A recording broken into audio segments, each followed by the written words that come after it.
can be argued that video games are extremely addictive, but is it the game taking control? Or is it a selected few individuals that are weak-minded being subjected to the content? Throughout this short documentary, we shall be giving you an insight into the violence within video games and the industry itself. We shall be asking teachers and students from the game design course questions about the levels of violence within games and their opinions on it. This is Kane. He's currently studying a course in games design and has played video games his whole life. Let's hear what he has to say. Do you think parents are aware when they're buying a game for their child? Because we all know that that's how the children get the games. Yeah. Their parents are buying these 18-year-old games for kids. Do you think they're aware of what the content is within the game? Like they are more aware with a film? Right, in some cases, yes and no. Because, like I said, I got a Nintendo 64 when I was 3 when it first came out. Yeah. And my parents have sort of always known that I've been a gamer, so they sort of don't pry into what it is before they get me it, because they know I'm not going to make a stupid decision. If they get me a violent game, I'm going to want to go and shoot someone. Yeah. But I've got a few friends who, they're the same age as me, 18, and their parents just strictly refuse to get them a 16 game, because they know what's in it. I mean, my parents get what's in it, but they don't mind it. Yeah. But some parents are so strict on it, the slightest bit of blood, and they're just, There's no, not having that game. Yeah. Some parents are aware. So, do you think it's possible that when children say they're having problems because they've played a video game, if we relate to GTA 4, it's full of prostitutes and shooting, but you just go around shooting people on the street because it's fun, do you think that people would find that, or children in particular, would pick that up? Oh, yeah. And then try and reenact it, say, at the playground at school? My 11-year-old cousin, GTA 4 was an 18 game, wasn't it? Yeah. My 11-year-old cousin managed to get himself a copy of that through, I'm going to assume, his older brother. Yeah. His older brother had bought it and he started playing it. And he used to be the sweetest little kid, and then he just started swearing all the time and acting like a complete idiot. Yeah. He didn't even know what these words were meant, and he was shouting them out across the dinner table. And yeah. So yeah, it can easily get stuck in a child's head. Kids are impressionable, so yeah, it can really have an effect on them. Here we have Ian, a teacher of film and television.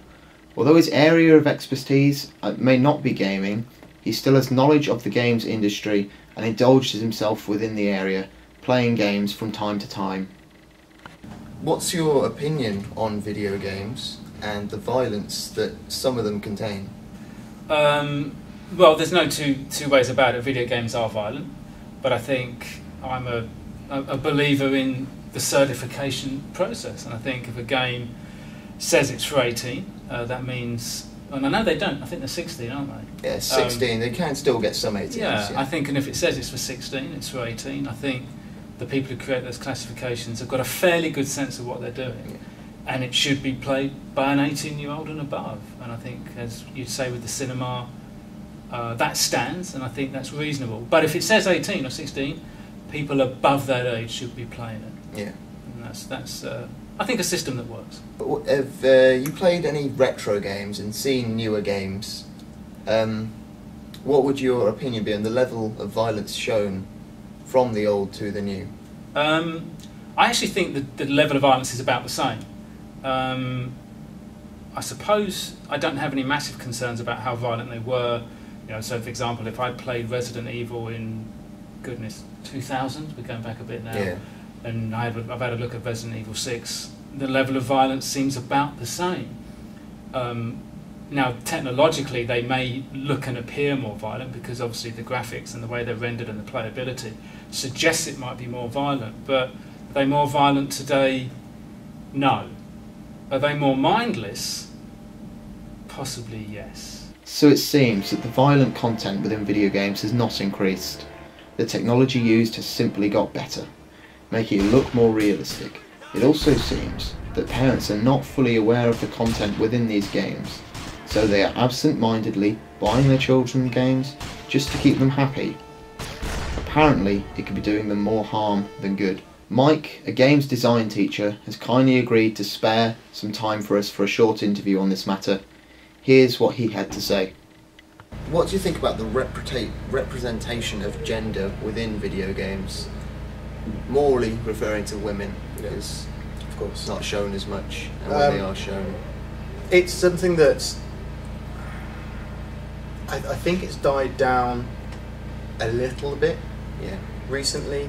If you think back of the first Lara Croft game, and she has, you know, the most pointy boobs, and she's this tiny waist, and that Yeah. was the thing. And now, if you look at the latest Lara Croft game, they've really toned her down. They give her combat trousers as opposed to little hot pants. She, you know, she doesn't have these humongous boobs and Yeah. running around anymore. She's doing less of the kind of orgasm-like sighing when she's Yeah. jumping up on top of rocks and things like that. And they've made her feel a bit more, almost, wrong to say it, but a bit more manly Yeah. in her role in the game. You think However, that would there's make her still. a bit of a stronger woman, though. Do I think that? Yeah. Would you feel that that made her more of a stronger woman? Yeah, they've made her feel stronger Yeah. by doing that. They made her feel less vulnerable. Yeah. But at the same time, you've got the Dead or Alive games, you know, the combat games, and you see, you know, tiny Japanese girls in wearing barely anything, Yeah. fighting against, you know, guys who are fully plated in armour, and it's Yeah. kind of ridiculous because Yeah. you wouldn't ever put those two together in No. a fight, you know. Yeah. Finally, this is Andy. This is his teaching room we've been in. Here he teaches young minds about all aspects of the gaming industry, everything from designing games to the development and testing of them. He's kindly given us a few moments of his time for us to have a chat. Could you name a few games that have women as a leading character, where they're not shown too derogatorily? The obvious ones, Lara Croft and the Tomb Raider Yeah. games. Now, early on when that started back in the 90s, then she was a typically cliched female character. However, if you look at the most recent Tomb Raider game where you play as a younger woman, the design of the character has been toned down a Yeah. lot, so she's not as exaggerated as she was before. And she does portray quite a positive image. Yeah. She's a strong, independent young woman, Yeah. which, you know, is good. And then in other games, you've got in Half-Life 2 there was Alex, who was a very important character, who was kind of a big part of the game and a good role model again. There's Jade from Beyond Good and Evil. She was really good. Portal had a strong female character. So, you know, there's not a lot, but and I could give you, you know, doubly as many bad female characters in games, but there are some where, you know, there are some positive, not cliched female characters. Yeah. So you think it's slowly getting there? It's slowly equalising out, but Yeah, I think the games industry is still maturing. It's only 35 years old. So if you compare it to film, we've got a long way to go yet. It's come a huge way in that time. So yes, it's getting better. I think developers are becoming more conscious about how they portray male and female characters.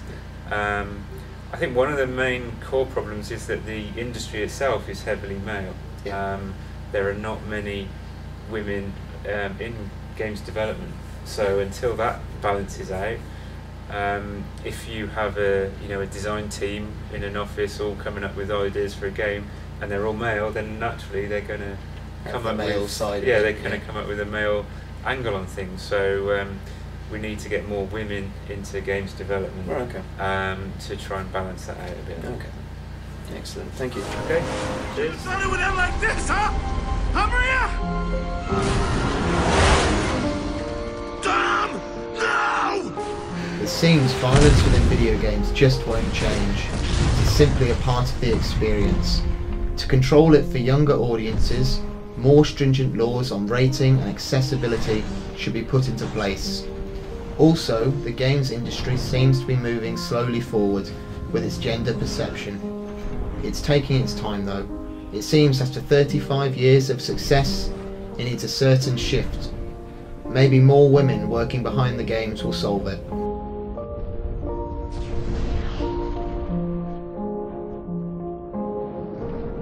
So all things considered, we have to ask ourselves, is it the game or the gamer?